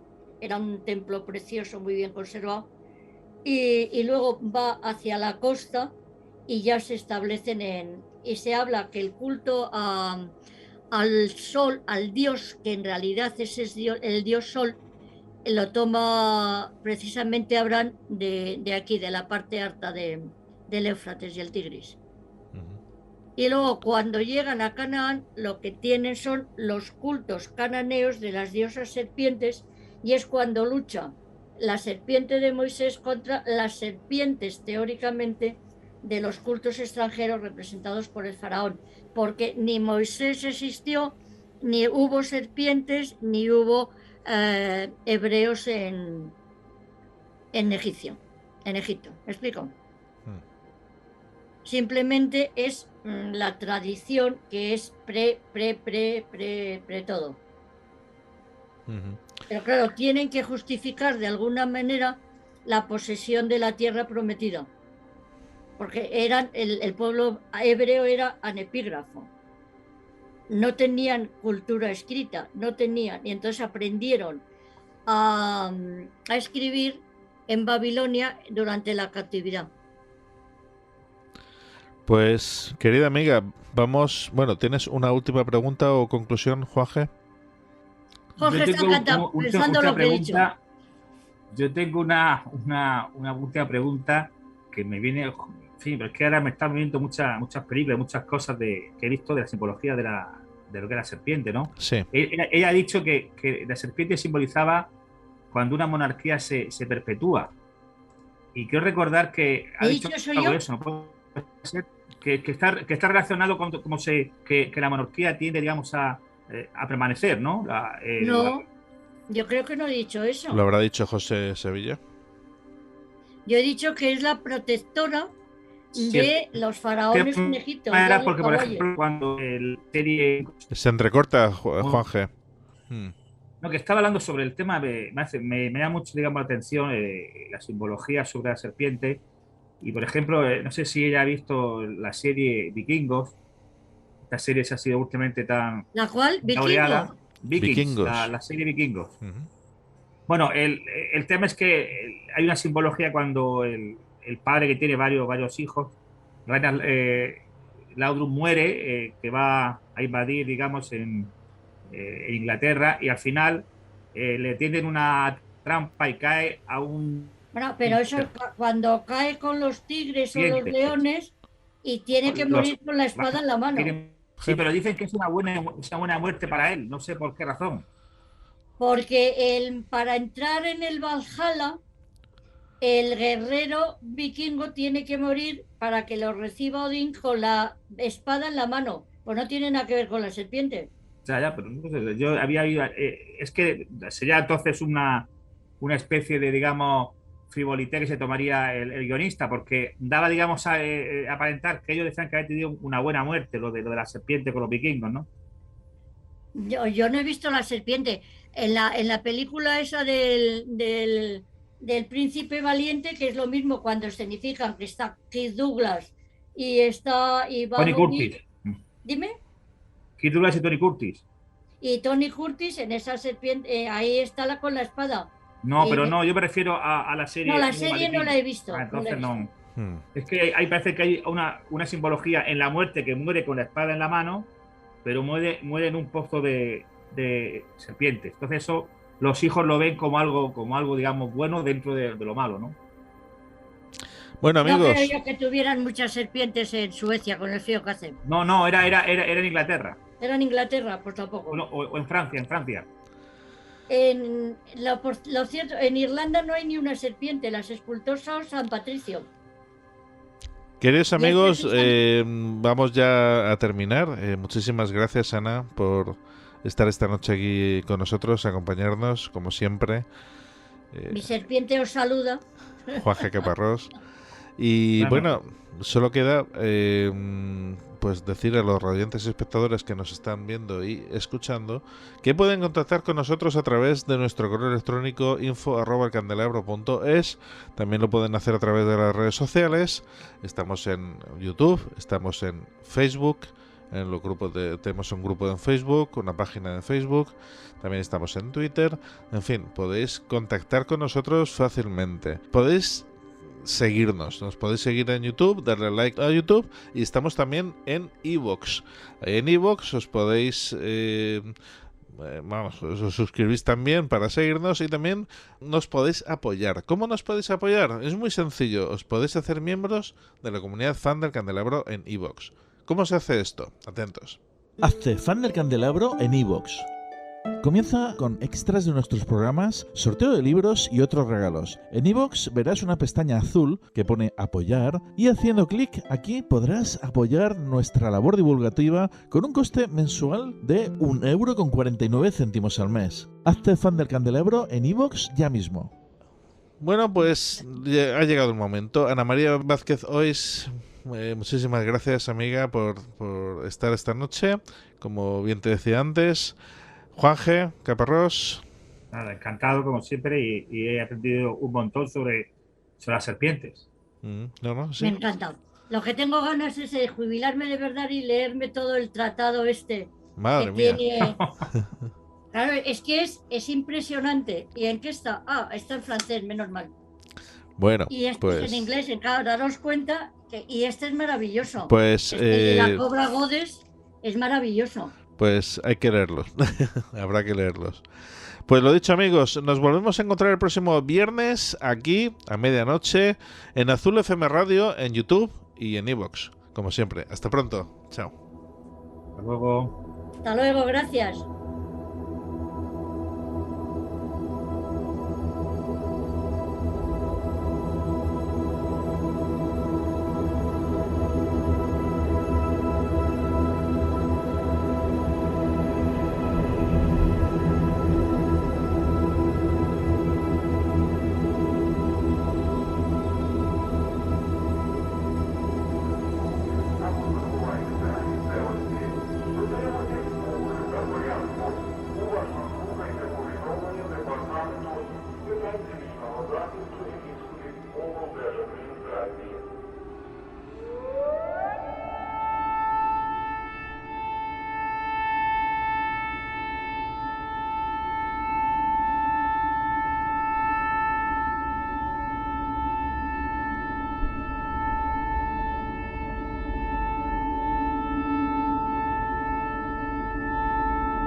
Отче наш, що єси на небесах, нехай святиться ім'я Твоє, нехай прийде царство Твоє, нехай буде воля Твоя, як на небі, так і на землі. Хліб наш насущний дай нам сьогодні, і пробач нам провини наші, як і ми пробачаємо винуватцям нашим. І не введи нас у спокусу, але визволи нас від лукавого. Бо Твоє царство, і сила, і слава Отця, і Сина Святого Духа, нині і повсякчас, і на віки віків. Амінь.